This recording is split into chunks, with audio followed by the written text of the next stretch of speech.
We want to turn to the private markets and what is becoming just an abundance of choice out there at the moment. I guess in a world where almost not anything, but it feels like a lot more opportunities to invest are becoming available. How do you guide clients through all of the noise that is out there at the moment? Yeah, well, I mean, there's definitely a lot of interest in it. I feel like everybody these days knows somebody who is raising money or is in a private company, and it's not surprising, right? Like here in Australia, you have more VC-funded companies today than you do public companies. So I think there's maybe 2,600 or so VC-funded companies in Australia, and there's less than 2,000 public companies. That's really interesting. Yeah. Wow. And then if you look at if you look at public equity companies, there's even a substantial population there. And so you have the large super funds already dedicating a fifth or more of their portfolios to these types of investments.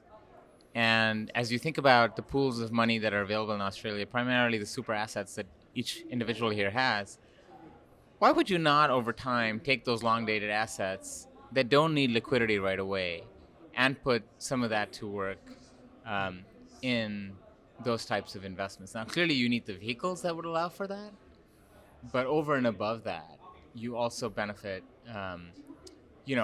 when you kind of can match the investment with the goal. And if the goal is retirement and you're 20, 25, 30 years away from retirement, you don't need liquidity. That's kind of oversold. You need liquidity for your investments that are 1 year, 3 year, 5 years maybe, but if it's retirement, why not? And clearly the vehicles need to come about here in Australia to enable that. But in the US, you've seen the growth, for example, of what are called interval funds, which don't have daily liquidity, but they are essentially investments where you can come in, let's say, once a quarter and go out once a quarter. So those kinds of innovations are coming along to address some of the issues. And then I think there's the issue just about whether there's a common language that people can speak, because let's be honest, I mean, if I was to, call up my father-in-law and try to explain to him why he should buy a private investment, I'm in for a world of hurt, right? Like it's hard enough to explain, how to kind of build a public portfolio. Yeah.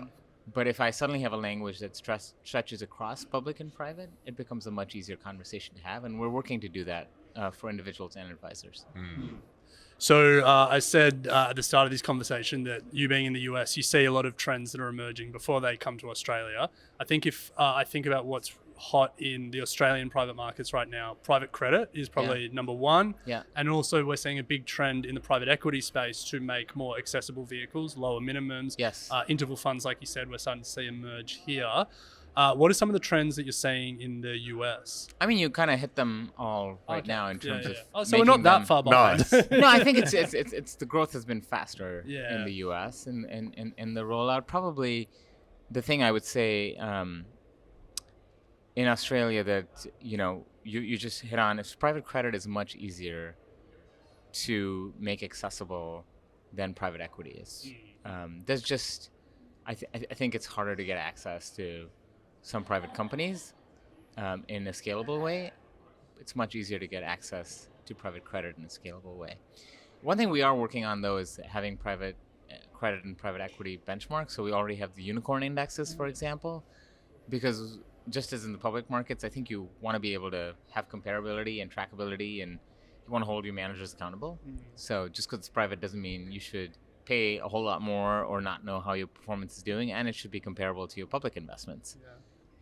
So if you're giving up liquidity, you should earn a higher return. Those kinds of things do matter. I guess just because you can invest in something, it doesn't mean you always should. Definitely. Yeah, that's been the story of Bryce's life. Yeah, that's the story of my life. Yeah. How do you think advisors should think about, I guess, access versus appropriateness? Well, it always begins with what makes sense for an individual's portfolio or a family's portfolio. It's as simple as that. And I think a lot of the worst decisions in investing are made by FOMO, like just a fear of missing out. Yeah. As opposed to the reality that we invest for our goals and we should celebrate when we hit our goals, right? And so in the US, we have a vehicle called a 529. Okay. And you use the 529 to invest your kids' college savings so that when they go to college, you can pay for it. And, I have a couple of kids now who are, well, one is in college and one will be going to college soon. And when they got to that age and we started to drain those accounts, my first reaction was like, bummer.